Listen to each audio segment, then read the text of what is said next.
things we identified here at Avius very quickly when the pandemic started to take hold was being able to understand and connect with our own workforce in terms of being able to keep up with their mental and physical well-being. We realised this extended beyond just the Avius scope and to any of our existing clients or any other clients that are out there that want to understand how their employees were feeling. So as a direct result of that, we launched a free staff well-being survey for organisations to be able to send out, regardless of whether you're clients or not of Avius, at zero cost, to find out exactly what your workforce are feeling and how they're coping through the lockdown and through the initial stages of COVID as it was taking grip. In addition to that, at the beginning of this year, as default, any Avius devices that have been going out have an antibacterial screen protector on them to help with the health of the actual screen itself. So that was something that we were doing before we were even aware in the mainstream media of the COVID-19 pandemic taking grip. And then finally, we've also been internally developing.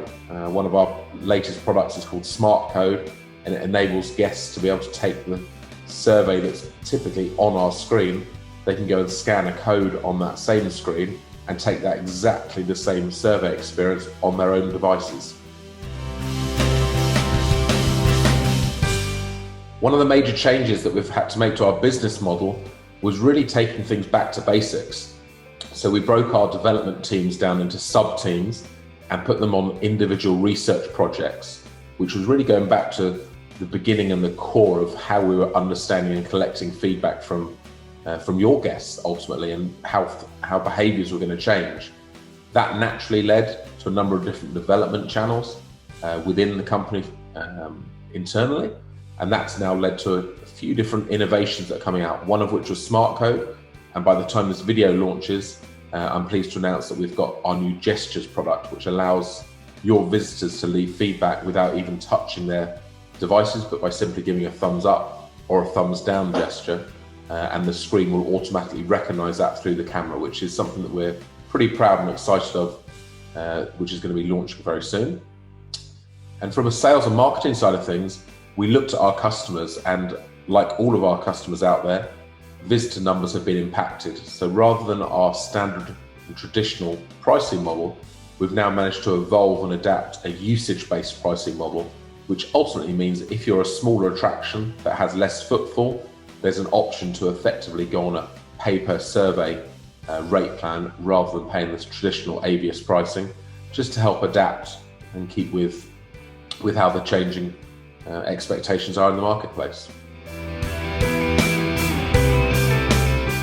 One of the biggest messages I think that we'd all like to share on behalf of Avius is to not make any assumptions about your visitors. Ultimately, the status quo has changed, and pre-pandemic, what may have been quite normal and safe procedures for some families will now no longer be the same, and it plans to be like that for certainly the near to medium future. So we really need to take things back to basics, and really understanding guest feedback has been more important now than ever before. And you may have 10 years worth of historical data, which is still of value, but it's more essential than ever to be really taking things back to basics and understanding the core foundations and understanding of your guests and your visitors. Because ultimately it's your visitors that are coming in the doors and paying the entrance fees and paying for food and beverage. So it's understanding those new patterns of behavior and where people perceive risk and what they're comfortable doing and not comfortable doing, that you really need to be able to understand as soon as possible, rather than traditionally waiting until the end of the season to make changes. That's no longer an option. We need to be able to react on the fly and be able to make these alterations in real time.